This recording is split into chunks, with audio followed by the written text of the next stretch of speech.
Having been baptized with water, we are now going to anoint the children on the crown of their heads with the sacred chrism. The sacred chrism is a mixture of olive oil and balsam.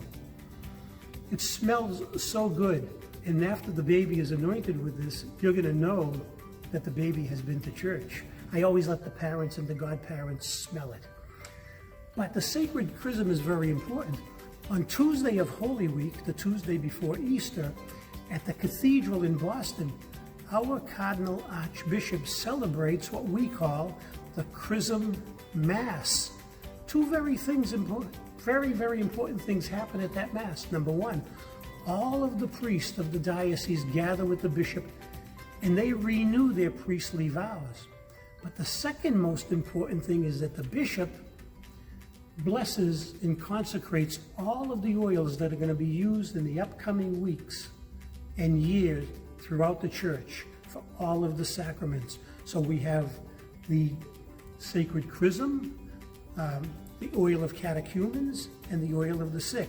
And by the way, we store those in a very special place in the church called the ambly, and it's always right here in the sanctuary. So when you come into the church sometime, just look over and you will see all of the holy oils stored in this special case that's reserved for them.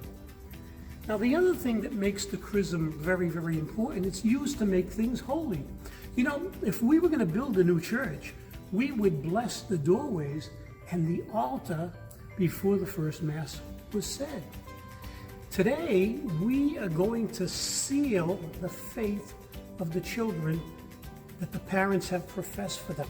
But someday later on, perhaps when they're in high school and they come for confirmation and profess the faith for themselves, the bishop will again seal their faith.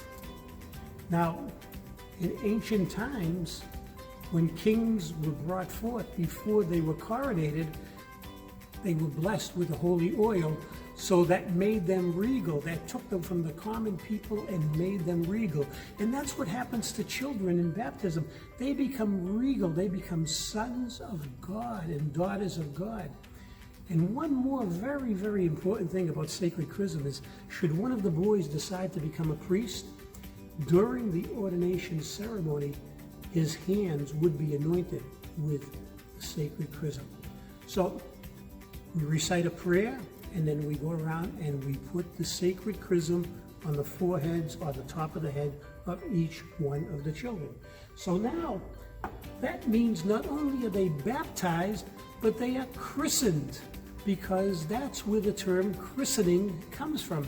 It comes from the sacred chrism.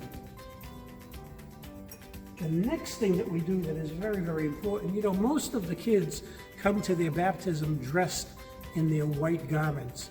And the reason they're dressed in a white garment is because that is a sign of our Christian dignity. That is a sign of who we are as followers of Christ. And we can never, ever be more close to God than we are on the day of our baptism. But during the ceremony, we will give them a ceremonial gown, even though they've come dressed in their own white garments. And we have a prayer that we recite, and then we place the gown on each one of the children. And this is not only a reminder of who we are as Christians, but it's also a reminder and a keepsake from the day of their baptism. So the baptism ceremony is now coming very close to being over. But I want to talk about something that's really, really special to me. This is really one of my favorite things in the whole baptism ceremony, the Paschal candle. You know, the Paschal candle is the symbol of the light of Christ in the Catholic community. If you've ever been here on Holy Saturday for the Easter Vigil, the night before Easter Sunday, you would know that at the back of the church or outside, if the weather is good, we light the new Easter fire, okay? And the whole church is dark. And the priest blesses the Easter fire, the new Easter fire. And then we prepare the Paschal candle, okay? The Paschal candle is blessed. The grains are put into the candle, and these grains represent the 5 wounds of Christ.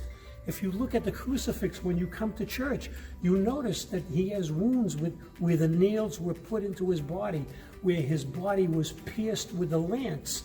And that's what these 5 grains represent.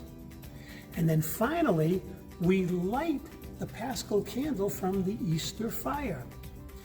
And one of the deacons has the privilege of carrying this candle down the center aisle of the church, raising it 3 times as we go and singing out, "The light of Christ." Remember, I told you the Paschal candle is the symbol of the light of Christ in the Catholic community, and that's when it starts, the night of the Easter Vigil. And each time the deacon sings out the light of Christ, the candle is raised. And when it's lowered, people in the benches begin to light their candle from the Easter candle. And by the time we get to the front of the church, when the candle is placed in its holder, the church that was in total darkness is now awash with the light of Christ. The whole church is glowing with everybody's candle. Then we incense the candle and we sing a beautiful song about salvation history. So today, at this baptismal ceremony, I am going to take a baptismal candle, which will be a memento from your baptism today, and I'm going to light it from the Paschal candle and give it to one of the godparents. And then we have a prayer that talks about the parents and godparents. We entrust this light to you to be kept burning brightly in the lives of your children, and may they always come to know Jesus Christ and be with him when they come to meet the angels and saints at the end of time. So it's a very, very special thing. And that's the basic whole story of the baptism ceremony. We end with blessings for everybody. We have blessings for everybody that's here. We have blessings for the mother. We have blessings for the father. And then we have a general blessing for the whole group. We ask the godparents to blow out the candle. We have a round of applause for everybody. And people take pictures to celebrate and remember this most sacred event. So I hope that gave you some idea of what the baptism ceremony is all about. And now that the child is baptized, that's the foundation sacrament on which, as we go along, we're going to build all of the other sacraments. So thank you for being with me, and I enjoyed this very much and look forward to talking to you more about some of the other sacraments. Thanks.